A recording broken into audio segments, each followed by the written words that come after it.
வகை தமிழ் நேயர்களுக்கு வணக்கம். காதல், இசை ரெண்டுமே மொழிகளுக்கு அப்பாற்பட்டது.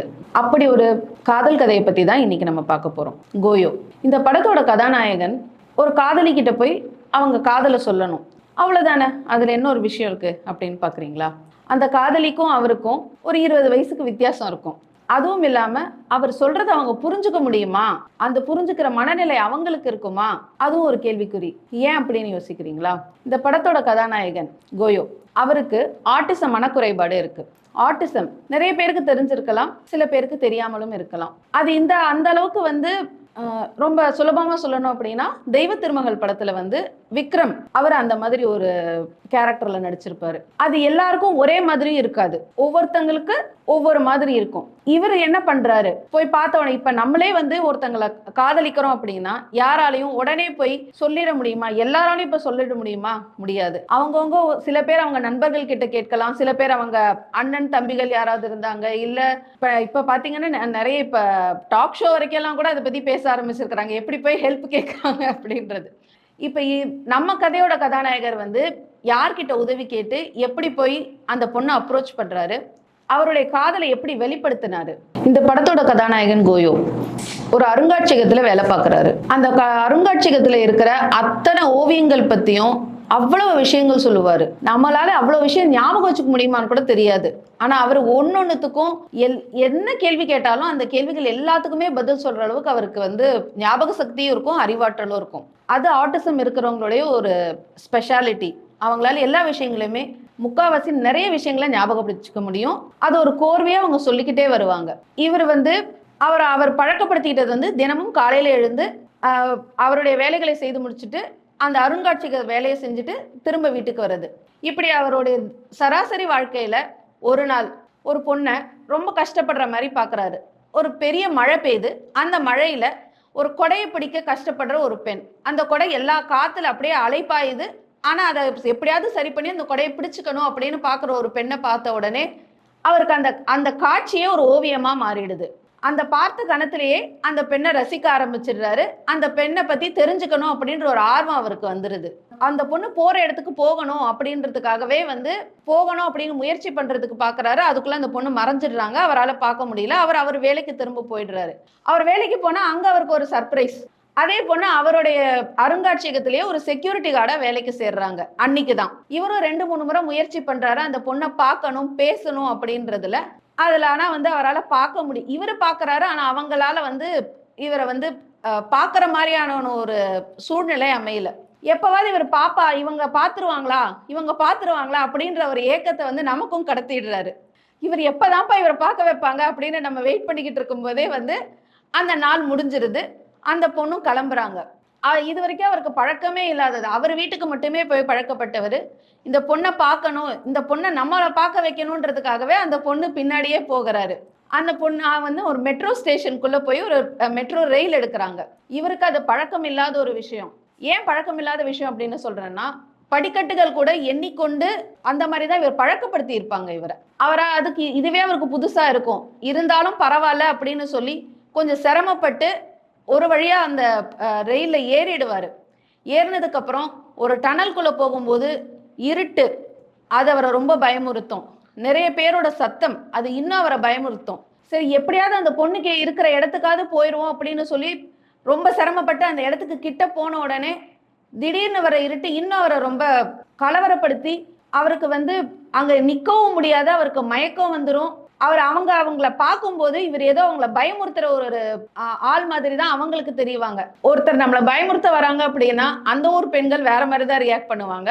அந்த பொண்ணு அந்த மாதிரி ஒரு செய்கையை செஞ்சு காமிச்சிடுவாங்க.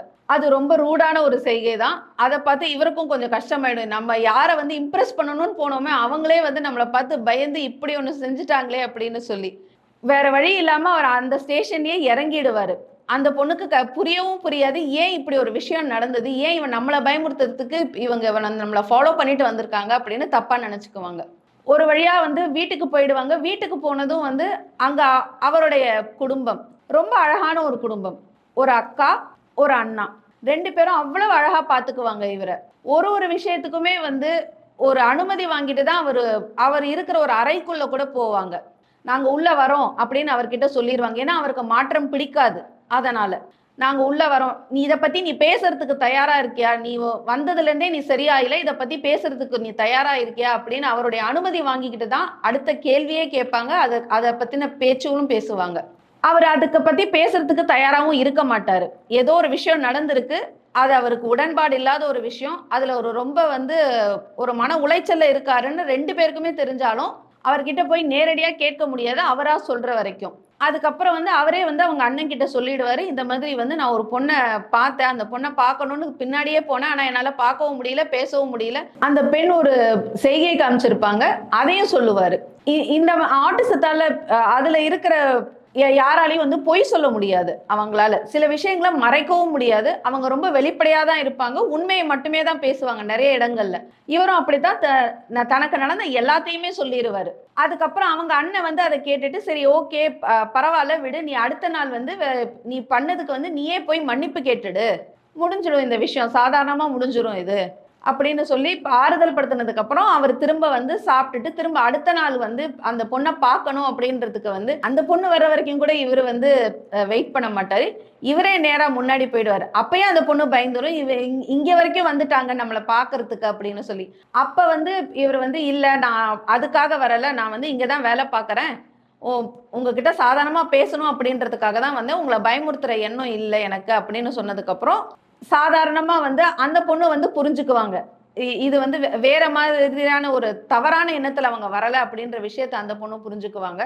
ஆனால் அந்த பொண்ணுக்கு அப்பயும் ஒரு கேள்வி இருக்கும், ஏன் நம்ம கிட்ட பேசுறதுக்கு இவங்க வந்தாங்க அப்படின்னு ஒரு கேள்வி இருந்தாலும் வெளிப்படையா கேட்க மாட்டாங்க. அதுக்கப்புறம் திரும்ப ஒரு 2-3 நிகழ்வுகள் வரும். அதுக்கப்புறம் நம்ம ஊர்ல காஃபி சாப்பிடுற மாதிரி அவங்க லெமனேட் சாப்பிடறதுக்கு அவர் கூட்டிட்டு போவாரு. கூட்டு போயிட்டு பேசிட்டு அப்ப அந்த பொண்ணு கேட்கும், ஏன் அன்னைக்கு நீ அப்படி எதுக்கு வந்த, நீ உன்னோட வீடு இங்க தானே இருக்கு, நீ ஏன் அங்க அந்த இதுல ட்ரெயின்ல ஏறி எனக்கு எதுக்காக நீ வந்த அப்படின்னு. இப்ப நம்ம பேசிட்டு இருக்கிற மாதிரி அன்னைக்கு பேசணுன்றதுக்காக தான் வந்தேன், என்னால பேச முடியல, அது வேற மாதிரி ஆயிடுச்சு அப்படின்னு உண்மையை அங்கேயே சொல்லிடுவாரு. அந்த பொண்ணுக்கே ஒரு மாதிரி ஆயிடும், கொஞ்சம் வெக்கமும் சேர்ந்து வந்துடும். அடடா, நம்மளை பாக்குறதுக்கு இப்படி ஒருத்தவங்க வந்திருக்காங்களேன்னு. இவ்வளவு நேரம் அவங்கள பொண்ணுன்னு சொல்லிட்டு இருக்கேன்ல, அவங்கள ஒரு பொண்ணுன்னு சொல்றதை விட அவங்க ஒரு 2 குழந்தைகளுக்கு தாய், ஒரு டைவர்சி அப்படியும் வச்சுக்கலாம். டைவர்ஸ் ஆயிடுச்சா அப்படின்றது முழுசா காமிச்சிருக்க மாட்டாங்க. அவங்களுடைய பெரிய பையனுக்கே கிட்டத்தட்ட ஒரு 14 வயது மகன் இருப்பாங்க, சின்ன பையன் ஒரு 8 வயசு பையனா காமிச்சிருப்பாங்க. இப்படி ஒரு கதாநாயகி தான் இந்த படத்துல இருப்பாங்க. இவங்கள தான் அவர் விரும்புவாரு, அவங்க பின்னாடி தான் போவாரு. போகும்போது இப்படி பேச ஆரம்பிச்சதுல அப்புறம் அடுத்த வாட்டியும் அவர் கேட்பாரு, நீங்க வரீங்களா, டின்னர் இன்னொரு நாள் போகலாம் அப்படின்னு அடுத்தது கேட்பாரு. அது எங்க வீட்டுக்கே வேற எங்கேயும் வேண்டாம் அப்படின்னு சொல்லுவாரு. உங்க வீட்டுக்கேவா அப்படின்னு கேட்கறதுக்கு, இல்ல அன்னைக்கு எங்க அக்காவுக்கு வேற ஒரு வேலை இருக்கு, அதனால எங்க அக்கா இருக்க மாட்டாங்க, நீயும் நானும் மட்டும்தான், நீ டின்னருக்கு வீட்டுக்கு வந்துடு அப்படின்னு அழைப்புதல் கொடுத்துருவாரு. அவங்களும் சரின்னு வந்துடுவாங்க. நம்ம கதாநாயகியை பத்தி இப்ப கொஞ்சம் பார்க்கலாம். அவங்களுடைய வீடு எப்படிப்பட்டது, அவங்களுடைய மனநிலை எப்படிப்பட்டது. அவங்க அப்பதான் அவங்களுடைய கணவர்கிட்ட டொமஸ்டிக் வயலன்ஸ் நிறையவே இருக்கும், நிறைய அடி வாங்கி இருப்பாங்க. அவங்கள விட்டுட்டு அவர் இன்னொருத்தவங்களோடையும் போயிருப்பாங்க. அவங்களுக்கு முன்னாடியே சொல்லியிருந்த மாதிரி 2 ஆண் குழந்தைகள் இருக்காங்க. ஒரு பையன் டீனேஜ் பையன், டீனேஜ்க்கும் பெரிய பையன், ஒரு 16 வயது பையன் பெரிய பையன், சின்ன பையன் 8 வயசு பையன். அவங்களுக்கும் ஏதாவது ஒரு விதத்துல நிறைய விஷயங்கள்ல வரிசையா அவங்களுக்கு கஷ்டங்கள் வந்துகிட்டே இருக்கும். வேற வழியே இல்லாம இந்த வேலைக்கு வந்திருப்பாங்க, செக்யூரிட்டி ஜாபுக்கு. ஏன் ஒரு செக்யூரிட்டியா வேலை பார்க்கணும், வேற எந்த வேலையும் அவங்களுக்கு அப்ப கிடைச்சிருக்காது. அவங்களுடைய வாழ்க்கையை அவங்க நடத்தி ஆகணும், அதுக்கு இதுதான் அவங்களுக்கு வழின்றதுனாலதான் இந்த வேலைக்கும் வந்திருப்பாங்க. அவங்களுடைய கணவரோட அவங்க சந்தோஷமா இல்லை, பிரிந்து வந்துட்டாங்க. பிரிஞ்சு வந்தாலும் அவருடைய அத்துமீறல்கள் அடிக்கடி அவங்களுக்கு நடந்துகிட்டே இருக்கும். உடம்புலையும் சரி மனதிலையும் சரி நிறைய காயங்கள் பட்டிருப்பாங்க. அவங்களுக்கு கோயோ அவங்க பாக்குற விதமும் ரொம்ப புதியதா இருக்கும். இப்படி ஒரு ஆள் நம்மளை பார்ப்பாங்களா அப்படின்னு அவங்களே அவங்கள பல தடவை கேட்டுக்குவாங்க. ஏன் இது நமக்கு நடக்குது, இதை பத்தின ஒரு பேச்சுமே அவங்க மியூசியத்துல கூட வேலை பார்க்குற ஒருத்தங்களோட பேசுவாங்க. அவங்களும் கேட்பாங்க, கோயோ கூட நீ டின்னர் போகணுமா, ரொம்ப அவசியமா, உன்னை யாராவது இந்த மாதிரி பார்த்து நீ இது வரைக்கும் உண்மையே பேசுற யார்கிட்டயாவது நீ இது வரைக்கும் பழகி இருக்கியா வாழ்க்கையில அப்படின்னு ஒரு கேள்வி கேட்பாங்க. அந்த பொண்ணு இல்லை அப்படின்னு சொல்லும். நானும் பழகினதே இல்லை, கோயோ தான் ஆளு அந்த மாதிரி அப்படின்னு சொல்லுவாங்க. இப்போ புரியும் ஏன் அவங்க வந்து சரி ஓகே நான் டின்னருக்கு வரேன் அப்படின்னு சொல்லியிருப்பாங்க அப்படின்னு. டின்னர்ல மீட் பண்றாங்க, கொஞ்சம் பேசுறாங்க. அவங்க ஊர் பழக்கப்படி அவங்களுக்கு வைன் சாப்பிட்றது ரொம்ப நார்மலான ஒரு விஷயமா இருக்கு. வைன் சாப்பிட்டுட்டு கொஞ்சம் டான்ஸ் பண்ணிட்டு அந்த டின்னர்ல சமைச்ச எல்லா உணவுகளுமே வந்து ரொம்ப ருசியா இருக்கு. யார் இது செஞ்சது அப்படின்னு அவங்க வந்து நீ செஞ்சியா அப்படின்ற ஒரு கேள்விக்கு வந்து இல்லை என்னுடைய அண்ணன் செஞ்சு கொடுத்துருக்காங்க இது எல்லாமே. ஏன்னா கோயாவோட அண்ணன் ஒரு ஷெஃப். தம்பிக்காக அவரு மெனக்கட்டு எல்லாமே செஞ்சு வச்சிருப்பாரு. ஏன்னா இதுதான் முதல் முறை அவருடைய தம்பி வந்து ஒரு பெண்ணை வீட்டுக்கு டின்னருக்கு அழைக்கிறது. பெருசா வந்து அவர் தம்பிக்கு வந்து ஒரு க்ரஷ் அப்படின்ற ஒரு விஷயம் கூட இருக்காது. ரொம்ப நாள் கழிச்சு தன்னுடைய தம்பி வந்து ஒரு பொண்ணை பிடிச்சிருக்குன்னு சொல்றான். அந்த பொண்ணை கூட்டிட்டு வர போறேன்னு சொல்றான். நான் உனக்காக இந்த வேலை செய்யறேன் அப்படின்னு சொல்லி அவரே சமைச்சு வச்சுடுவாங்க.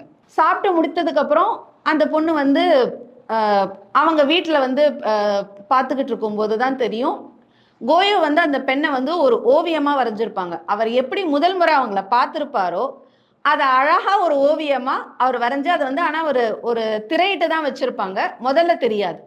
அந்த பொண்ணு சுத்தி முத்தி பார்க்கும்போது தெரியும் இவங்க ஒரு ஓவியர் அப்படின்றது தெரியும். ஆனா அந்த ஓவியத்தை இப்படி திறந்து என்ன ஒரு திரை இருக்கே, எல்லாருக்குமே இருக்கிறது தானே, ஒரு திரை இருக்கும்போது திரையை திறந்து பார்ப்போம் அப்படின்னு அவங்களும் திரையை திறந்து பார்க்கும்போது தான் அது அவங்க அப்படின்றத பார்க்கும்போது அவங்களே ரொம்ப இம்ப்ரெஸ் ஆயிடுவாங்க. நானா நானா இப்படி இருக்கேன் அப்படின்னு பார்த்த உடனே அவங்களுக்கு ரொம்ப பிடிச்சும் போயிடும். இது நீ எப்ப எடுத்த பார்த்தது என்ன அப்படின்னு. நீ இன்னைக்கு வந்து அருங்காட்சியகத்துல வேலைக்கு சேர்ந்தியோ அதுக்கு கொஞ்ச நேரத்துக்கு முன்னாடி நீ வெளியில அந்த கொடையை பிடிச்சிட்டு நின்றுட்டு இருந்த தெரியுமா, அப்ப பார்த்தேன் உன்ன அப்படின்னு சொல்லுவாரு. ஓ நீ என்ன முதல்ல அப்பயே பார்த்துட்டியா? அப்ப அவங்களையுமே அறியாம அவங்க ஈர்க்கப்பட்டுடுவாங்க. நம்மளை இவ்வளவு அழகா வரைஞ்சிருக்காங்களே அப்படின்றது ஒண்ணு, நாம் அதுக்கு முன்னாடி பார்த்திருக்காங்களே. இத்தனை தடவை அவர் பேசுற ஒரு ஒரு விஷயமுமே அவ்வளவு உண்மையா இருக்கும். நம்மளை இவ்வளவு ரசிக்க முடியுமா, இவ்வளவு அட்மையர் பண்ண முடியுமா ஒரு பையனால அப்படின்றது வந்து எந்த ஒரு பெண்ணுக்குமே ரொம்ப பிடிச்சமான ஒரு விஷயம்தான். அதுலயும் கோயோ மாதிரி ஒரு ஆள் செய்யும் போது வந்து இன்னமுமே கொஞ்சம் எக்ஸ்ட்ராவா பிடிச்சிரும்னு வச்சுக்கோங்களேன். அவங்களுக்கு நம்மளை இவ்வளவு அழகா ரசிக்கிறாரே அப்படின்றதுல வந்து அவங்களே ஒரு நிமிஷம் ஆச்சரியப்பட்டுடுவாங்க. இப்படி நமக்கு ஒரு அட்மிரேஷனோட ஒரு ஆள் கிடைச்சிருக்காங்களே அப்படின்ற அதை பார்த்த உடனே நம்ம படத்துல வர சிம்ரன் மாதிரி அவங்களே அடுத்தடுத்த ஸ்டெப்புக்கு போயிடுவாங்க. எதுக்கு வெயிட் பண்ணிக்கிட்டு அப்படின்னு. அவருக்கும் வந்து நிறைய விஷயங்கள் வந்து தெரியாததுனால அவங்க செய்யற எந்த விஷயங்களையும் தடுக்கவும் மாட்டாரு. அவரும் அது கூடயே போக ஆரம்பிச்சிடுவாரு. ரெண்டு பேருமே நெருங்கி பழகவும் ஆரம்பிச்சிடுவாங்க. அடுத்த நாள் வந்து இவங்க கிளம்பி போனதுக்கு அப்புறம் இவங்களால வந்து ஒரு மெசேஜ் கூட அனுப்ப முடியாது. ஆனா அவர் ஒரு கேப் புக் பண்ணி அனுப்பி விட்டாலும் இவங்களால வந்து இந்த மாதிரி நான் வீட்டுக்கு போனதுக்கு அப்புறம் எனக்கு வந்து சொல்லிடு அப்படின்னு சொல்லி தான் அனுப்பி வைப்பாரு. ஆனாலும் அவங்க கிட்ட இருந்து எந்த ஒரு தகவலும் வராது. அது இவர் மனசை உறுத்திக்கிட்டே இருக்கும். அவங்க அண்ணனோட ஒரு மேட்சுக்கு போவாரு. ஆனாலும் வந்து இன்னும் அவங்க கிட்ட இருந்து மெசேஜ் வரல அப்படின்ற ஒரு விஷயம் தான் இவர் மைண்ட்ல ஓடிக்கிட்டே இருக்கும். அவங்க அண்ணனோட இதுக்காக ஒரு சண்டையும் போட்டு முடிச்சிடுவாரு. அவங்க அண்ணன் வந்து இப்ப அந்த பொண்ணு ஒரு மெசேஜ் பண்ணாததான் உனக்கு ஒரு பிரச்சனையா அப்படின்னு அவரும் ஒரு சண்டையை போட்டுட்டு, ஆனா அந்த இடத்துலயுமே இவரால இருக்க முடியாது. இவர் கிளம்பிடுவார். அந்த இடத்துல இருந்தே கிளம்பி அந்த பொண்ணு எங்க அந்த பொண்ணுடைய வீட்டையே கண்டுபிடிச்சு அந்த பொண்ணோட வீட்டுக்கே போயிடுவாரு. அந்த பொண்ணுக்கு அங்க என்ன ஆச்சு? அவங்க கணவர் வந்திருப்பாங்க. ஒரு அடிதடி ஆயிருக்கும். இவர் எதிர்பாராம இவர் வர்றத அவங்களுடைய 2 மகன்களும் வீட்டுல இருப்பாங்க. அவங்க 2 மகன்களுக்குமே தெரியாது இப்படி இவங்களுக்கு ஒரு பாய் ஃப்ரெண்ட் இருக்காங்க அப்படின்றது. நான் இன்னும் பாய் ஃப்ரெண்டா அவரை ஆக்கல அப்படின்னு அவங்க சொல்றதை கேட்கறதுக்குமே அவங்க பெரிய பையன் தயாரா இருக்க மாட்டாங்க. அதுக்கப்புறம் நீ இப்பதான் வந்திருக்க, உடனே ஒரு அடுத்த சண்டே எனக்கு ஆரம்பிக்காத அப்படின்னு அவங்க பையன் கிட்ட கெஞ்சி முடிச்சுட்டு அவங்க பெரிய பையனை வந்து வேற ஒரு இடத்துக்கு அனுப்பி வைப்பாங்க. அவங்க 2 பேரும் பேசி முடிக்கிறதுக்குள்ளேயே வந்து அந்த அவங்க என்ன சொல்ல வராங்கன்றத புரிஞ்சுக்கிறதுக்கு முதல்ல வந்து கோயோக்கான மனநிலை வந்து வேற மாதிரியா இருக்கும். இவங்க மெசேஜ் அனுப்பல அப்படின்றது மட்டும்தான் இருக்குமே தவிர இவங்க சொல்றதை புரிஞ்சுக்க முடியாது. அவங்க முகத்தை காமிக்கவும் மாட்டாங்க. ஏன்னா அவங்களுக்கு அடிபட்டு இருக்கும். முகத்தை பார்த்த உடனே அவரும் புரிஞ்சுக்குவாரு கொஞ்ச நேரத்திலேயே இவங்க பொய் சொல்றாங்க அப்படின்றது. அவங்க அதை மறைக்க முயற்சி பண்ண நீங்க ஏதோ என்கிட்ட பொய் சொல்ல முயற்சி பண்றீங்க அப்படின்னு அவரும் வந்து புரிஞ்சுக்கிட்டு அந்த இடத்துல இருந்து நகர்ந்துடுவாரு. அவங்களும் வந்து இதுக்கு மேல அதுல எதுவும் பேசுறதுக்கு இல்லை, என்னுடைய வாழ்க்கையில நீ நடுவுல தேவையில்லாம இங்க வர வேண்டிய அவசியம் என்ன அப்படின்ற ஒரு கேள்வியோடய இது பண்ணுவாங்க. அதுல ஒரு மனஸ்தாபம் ஆயிடும். அதுக்கப்புறம் ஒரு பிரிஞ்சிடுறாங்க. பிரிஞ்சவங்களாவே இருக்காங்களா, திரும்ப சேர்றாங்களா, அதை நீங்கள் அந்த படத்தை பார்த்து தெரிஞ்சுக்கோங்க. இந்த படத்தை பார்க்கும்போது நமக்குள்ள ஏற்படுற உணர்வுகள் என்ன அப்படின்னா, எனக்குள்ள ஏற்பட்ட உணர்வுகள், அவர் ஒவ்வொரு காரியத்தையும் இப்படி செய்யணும் அப்படி செய்யணும்னு வந்து அவ்வளவு மெனக்கட்டு மெனக்கட்டு அந்த நடிகர் நடிச்சிருக்கிறத பார்க்கும்போது நமக்கே வந்து ச்சே எப்படி நடிச்சிருக்காருப்பா அந்த மாதிரி இருக்கும். தமிழிலோ இல்லை இந்திய அளவிலையோ வந்து நிறைய பேர் அந்த மாதிரி ஒரு கதாபாத்திரங்கள் இதுவரைக்கும் ஏற்று நடத்திக்கல. நம்ம விக்ரம் வந்து இதுல நடிச்சிருக்காரு, தெய்வ திருமகள் படத்துல நடிச்சிருக்காங்க. ஹிந்தியில சில பேர் பண்ணியிருக்கிறாங்க, மற்ற மொழிகளையும் சில பேர் பண்ணியிருக்காங்க. ஆங்கிலத்துல பாத்தீங்கன்னா ஒரு 2-3 வெப் சீரிஸ் இருக்கும். குட் டாக்டர் வெப் சீரிஸ்ல வந்து அந்த படத்துடைய அந்த சீரீஸோட கதாநாயகனே வந்து இப்படி ஒரு ஆர்டிஸ்டிக் இதுதான். இப்படி ஆட்டிசத்தால பாதிக்கப்பட்டவர்கள் வந்து அவங்களுடைய அன்றாட வேலைகளை செஞ்சுட்டு அவங்களுடைய வாழ்க்கையை பார்த்துக்கிறதுக்கு ஒரு வேலையை செய்யணும். எங்கோ ஒரு பக்கத்துல போய் ஒரு வேலையில சேரணும்.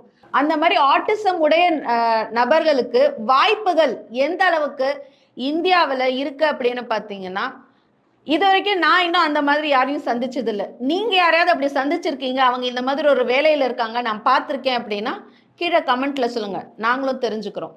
உலக லெவலில் பார்த்தீங்க அப்படின்னா அவர்களை அந்த மாதிரி இருக்கிறவங்களை வந்து கதாநாயகர்களா போட்டு கூட வெப் சீரிஸ் எடுத்திருக்காங்க. இங்கிலீஷ் சீரிஸ் 2-3 இருக்கு.